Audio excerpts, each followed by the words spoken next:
Hello, my name is Felicia Woodruff, and I work at Austinville Elementary School here in Decatur City Schools. Today I want to discuss foster grandparents with you. I've had a foster grandparent almost 13 years out of the 14 years I've been teaching. Miss Joey works with me here at Austinville. She's been working with me for 2.5 years. I love foster grandparents. I think they're wonderful assets to the classroom.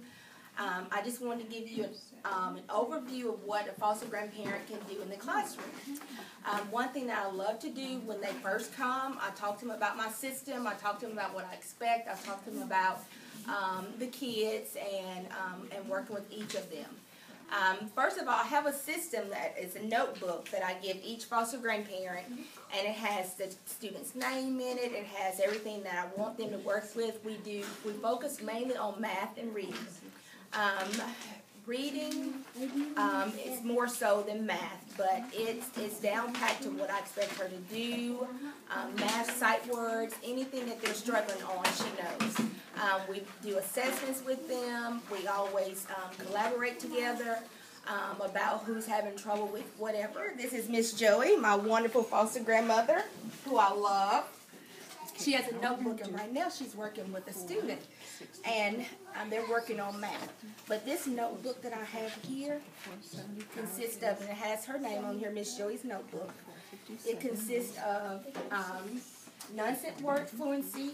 I also have a reading log where she has a date, everything, and tell me what books they're reading, anything that they're having problems with. She also has stars by each child name that lets me know if a child is having difficulty with a certain area or if they're doing well in a certain area. She highlights words. She also collaborates with me the same day, telling me anything that that she noticed as well. One thing that I love to do, we have on our newsletter. Newsletter goes home every week with the students. Miss Joey has a newsletter that's in her notebook as well that highlights everything that's going on that week. Every book that they're going to read, the sight words, spelling words that they're going to be learning that week. She has a list that I do at the beginning of the year that talks or tells her down to the minute. She might have 5 minutes on this area spelling, or 3 minutes. She might have 2 minutes on the sight words, sight word phrases. So each child has everything that's on that newsletter. They do it at home with parents, they do it here with Miss Joey, and they also get it with me. And it makes a very big impact on their grades at the end of the week. This newsletter, of course, has, like I said, the sight word phrases, spelling words, all the books that we're reading that week. She has her own books that are already in a ring, and then they also have a copy of their books.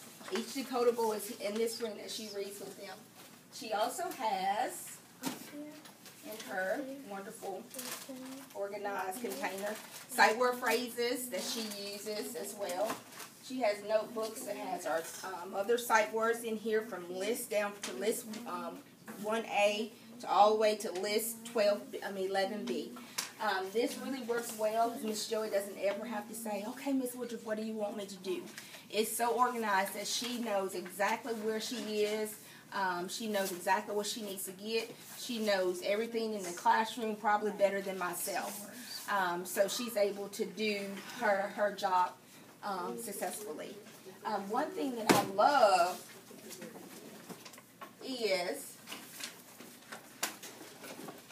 doing anytime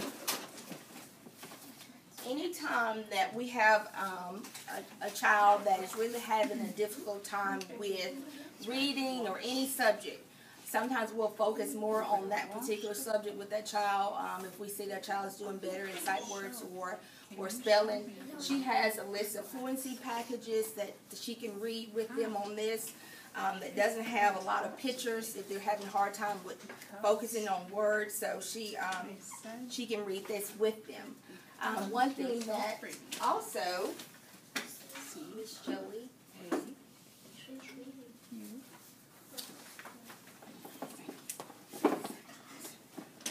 she has sight word readers For the ones who are having a difficult time with learning sight words, if you're looking at sight words on her paper, sometimes they're having a hard time with that. She has these books and she knows exactly which sight words are in which book.